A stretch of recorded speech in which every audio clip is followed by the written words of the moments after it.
Crossing Together, your guide to road tripping south of the border. Chapter 1.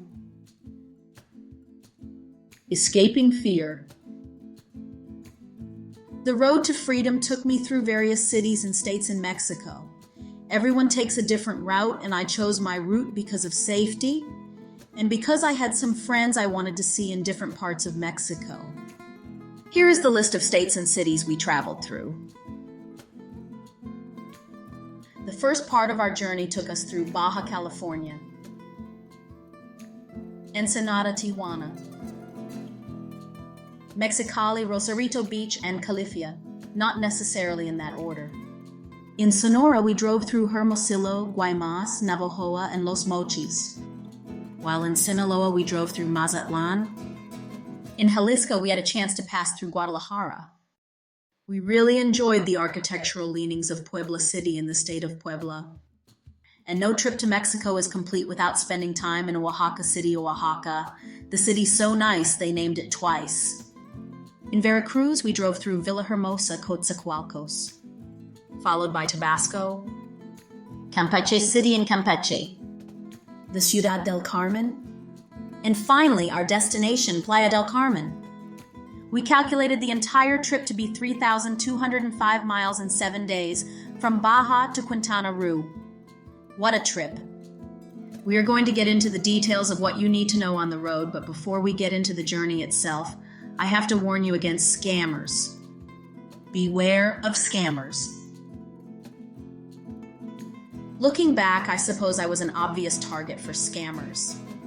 As an older woman who decided to make the journey on the road, I remember the negativity and fear others projected onto me. To be clear, I wasn't trying to be brave or make a statement. It was something I had to do.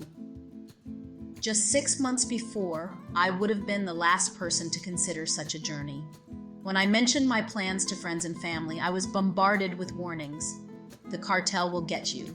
The police will extort you. They'll take your car.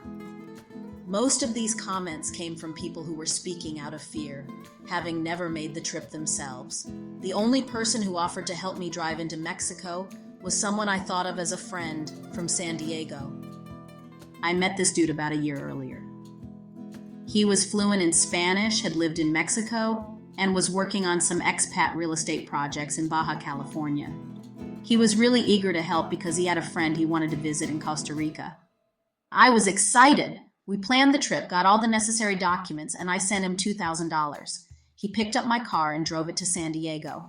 Everything seemed to be going smoothly. Then, out of the blue, he calls and says he has blood clots and the doctor put him on bed rest so he can't drive. I'm thinking, people don't just suddenly get blood clots like that. Actually, I remembered he'd been in the hospital a few days before he flew to Northern California to pick up my car. And isn't it common sense not to fly or drive with blood clots? His story didn't add up. I had a gut feeling something was off, so I flew to San Diego to get my car and money back. The day we meet, he drops another bombshell. He says he has cancer, and on top of that, the IRS froze his bank accounts, so he can't return my money. The moral of the story is to thoroughly vet professional companies if you plan to ship or drive your car into Mexico. Always get references and do your research. It's also a good idea to join Facebook travel groups like On the Road Mexico, where people share tips and sometimes even team up to drive together. Now that we have that out of the way, let me take you back to the beginning, my why. Click on the link for Chapter 2, The Beginning, and join me as we take a trip down memory lane starting back in 2017. I promise, you won't want to miss this.